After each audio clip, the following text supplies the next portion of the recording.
Shalom, shalom, frères et sœurs en Christ, et bienvenue à notre rhapsodie du vendredi 13 mai 2022. Rhapsodie écrite par le pasteur Chris Oyakilome, et la lecture vous est offerte par les vérités de l'évangile. Le thème d'aujourd'hui est « Nous ne vivons pas par le sang ». C'est le verset de Romains 8, verset 11 qui nous dit « Et si l'esprit de celui qui a ressuscité Jésus d'entre les morts habite en vous, celui qui a ressuscité Christ d'entre les morts rendra aussi la vie à vos corps mortels par son esprit qui habite en vous. » Alléluia. Le pasteur Christ dit, Lévitique 17 verset 11 nous dit, car la vie de la chair réside dans le sang. Avant de naître de nouveau, votre corps vivait par le sang. Mais depuis le jour où vous êtes né de nouveau et avez reçu le Saint-Esprit, vous avez reçu la vie de Dieu, qui ne nécessite pas le sang pour sa subsistance. Alléluia. Maintenant, vous pouvez mieux comprendre ce que dit la Bible dans Jean 1, verset 12 à 13, lorsqu'il dit « Mais à tous ceux qui l'ont reçu, elle a donné le pouvoir de devenir enfants de Dieu, lesquels sont nés non du sang, ni de la volonté de la chair, ni de la volonté de l'homme, mais de Dieu. » Alléluia. Lorsque vous êtes né de Dieu, vous n'êtes pas humain, vous êtes divin. L'ancien système qui nécessitait que vous ayez la vie dans votre corps à travers le sang a cessé d'exister. Il a été remplacé par la vie du Saint-Esprit. Pas étonnant que Jésus ait dit dans Marc 16, verset 18, « S'ils boivent quelques breuvages mortels, il ne leur fera point de mal. » Il n'y a pas de poison qui soit assez puissant pour faire des ravages une fois introduit dans votre système par les vaisseaux sanguins. C'est parce que la vie en vous est indestructible. Et c'est la vie du Saint-Esprit. Ceux qui ne comprennent pas cette vérité vivent la vie humaine ordinaire. C'est la raison pour laquelle ils peuvent être secoués et affectés par la maladie, les maux, les infirmités, l'échec, le manque et les influences corruptrices de ce monde de ténèbres. Refusez de penser ou de parler ou d'agir ou de vivre comme un simple être humain. Sinon, vous souffrirez de ce dont les humains souffrent. Ne laissez pas la lamentation du psalmiste dans le psaume 8, 82, verset 5 à 7 qui décrit la réalité de votre vie. Il dit, « Ils n'ont ni savoir ni intelligence. Ils marchent dans les ténèbres. Tous les fondements de la terre sont ébranlés. » J'avais dit, vous êtes des dieux et vous êtes tous des fils du Très-Haut. Cependant, vous mourrez comme des hommes. Vous tomberez comme un prince quelconque. Fin du verset. Vivez plutôt la vie de Dieu, la vie divine, parce que vous êtes nés de Dieu. Et ce qui fait de vous un Dieu, les dieux ne vivent pas par le sang. Alléluia. Fin de la rhapsodie. Aujourd'hui, le pasteur nous explique quelque chose de très fondamental que beaucoup d'entre nous n'ont pas encore réalisé. Il explique que nous ne vivons pas par notre sang qui est dans notre corps, mais plutôt par le Saint-Esprit. Alléluia. Il dit, Jean 1, verset 12 à 13 nous dit, « Mais à tous ceux qui l'ont reçu, elle a donné le pouvoir de devenir enfants de Dieu, lesquels sont nés non du sang, ni de la volonté de la chair, mais de Dieu. » Ça veut dire que nous sommes nés non du sang. Ça veut dire que le sang n'a plus de pouvoir sur nous. Le sang dans lequel réside la vie d'un être humain normal, ce sang naturel qui coule en nous, n'a plus rien à voir avec nous. Nous avons été détachés de ce sang. Et maintenant, notre sang qui coule en nous, ce qui nous donne la vie, ce n'est plus le sang, mais c'est le Saint-Esprit. C'est pour ça que Jésus a toujours dit, mangez mon corps, buvez mon sang. Mangez mon corps, buvez, parce que son sang, c'est le Saint-Esprit, son corps, c'est la parole de Dieu. Et si les chrétiens comprenaient cela, je vous assure que c'est la santé divine qui est assurée. Comprendre que la maladie n'a pas d'effet sur toi parce que ton sang, tu ne vis pas par ton sang humain, mais tu vis plutôt par le Saint-Esprit qui agit en toi, qui vit en toi, qui demeure en toi. Et c'est une des raisons pour laquelle aussi qui confirme que le Saint-Esprit ne part pas pour revenir. Il est avec nous. Donc on n'a pas à l'appeler Saint-Esprit descend. Non, il est avec nous tous les jours. Parce que sans sa vie, nous ne pouvons pas subsister. Donc il est obligé de rester avec nous tous les jours. Et sa vie en nous, sa vie, c'est ce qui fait notre vie à nous. Donc nous ne vivons plus par le sang.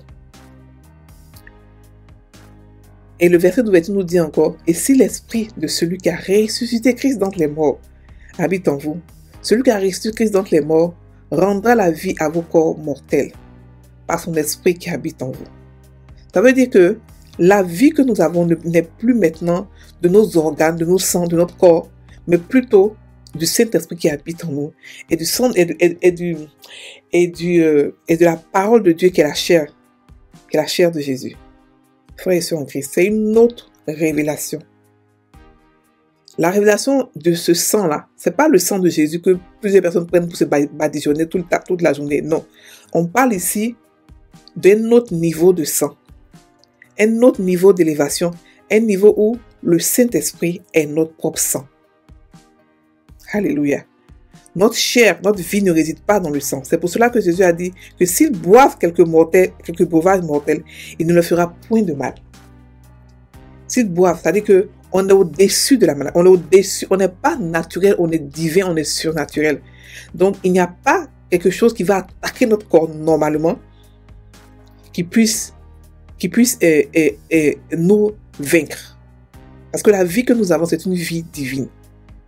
Il faudrait que nous soyons constants de notre divinité, de qui nous sommes. Nous sommes des enfants de Dieu. Nous ne sommes pas des enfants d'un animal, mais nous sommes les enfants du Dieu tout-puissant. Pas des dieux, mais le Dieu tout-puissant. Et les enfants de Dieu sont des dieux. Oui, nous sommes des dieux, mais des dieux qu'on ne prie pas. Mais nous sommes des dieux, de la même nature que Dieu. Nous avons la vie éternelle. La vie éternelle, c'est la vie et la nature de Dieu que nous avons. Cette vie-là ne dépend pas de notre sang, mais elle dépend plutôt du Saint-Esprit. Alléluia. Quelle belle découverte, quelle belle révélation, frères et sœurs en Christ. Donc, méditez là-dessus. Méditez sur Jean 1, verset 12 à 13. Mais à tous ceux qui l'ont reçu, elle a donné le pouvoir de devenir enfant de Dieu. Donc, enfant de Dieu est un pouvoir. Et ce pouvoir-là, il n'est pas né du sang, il n'est pas né de la volonté de quelqu'un, mais de Dieu. C'est Dieu qui a voulu que nous soyons comme lui, des dieux. Lorsque Christ est venu sur la terre, on n'a jamais entendu qu'il avait des maux de tête ou ceci ou cela.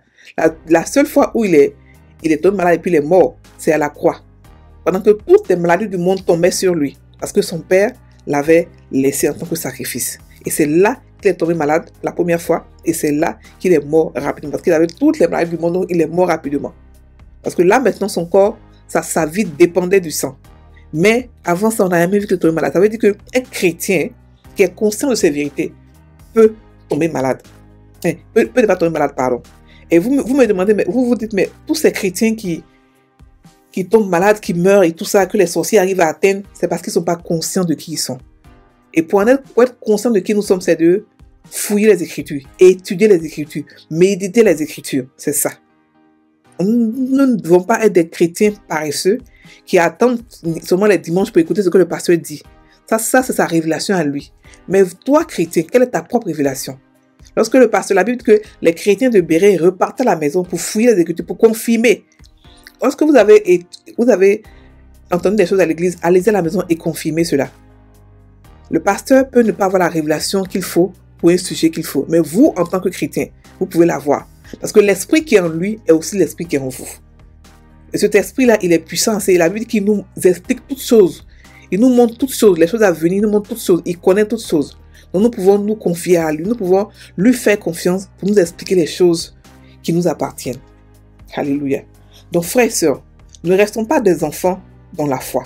Les enfants ne peuvent pas être utilisés par Dieu. Ne restons pas là tout le temps à crier « Seigneur, ton sang sur nous ». Non, on a aujourd'hui une révélation assez élevée. Du fait que nous ne dépendons pas, notre vie ne dépend pas de la chair, mais plutôt du Saint-Esprit qui habite en nous. Ne restez pas à souffrir comme les êtres humains normaux. Ne restez pas à souffrir comme les autres humains de maladies. Tournez là par toutes sortes de maladies. Mais refusons de penser, de parler, de vivre comme des simples êtres humains et épousons notre divinité. Soyons conscients de qui nous sommes en Christ. Sinon, nous allons tous mourir comme si nous ne sommes pas conscients, nous allons tous mourir comme les gens de ce monde. Mourir, parce que même la mort, on est dessus de la mort. Mais si on ne croit pas à cela, si on ne médite pas là-dessus, on va mourir comme de simples êtres humains. Alors que nous sommes des dieux. Imaginez le regret lorsque Dieu vous dira, voici ce que vous étiez capable de faire. Mais vous n'avez pas fait parce que vous n'êtes pas conscient. Vous n'avez pas eu le temps de la parole. Vous n'avez pas le temps de méditer la parole. Donc, voici comment est-ce que vous êtes mort. Vous avez fait comme Élisée qui est mort de maladie alors qu'il était rempli d'onction. Alléluia. Et ne vivez pas cela. C'est vraiment déplorable de vivre une vie naturelle alors qu'on a une vie supérieure qui est la vie divine. Nous sommes nés de Dieu. Nous sommes des dieux. Alléluia. On va faire la confession. Je vis au-dessus de ce monde et de ses systèmes. Au-dessus de la maladie, de l'infirmité et des forces corruptrices de ce monde de ténèbres.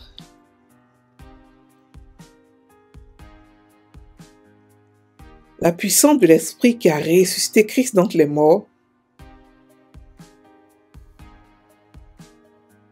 a revitalisé et donné vie à mon corps physique.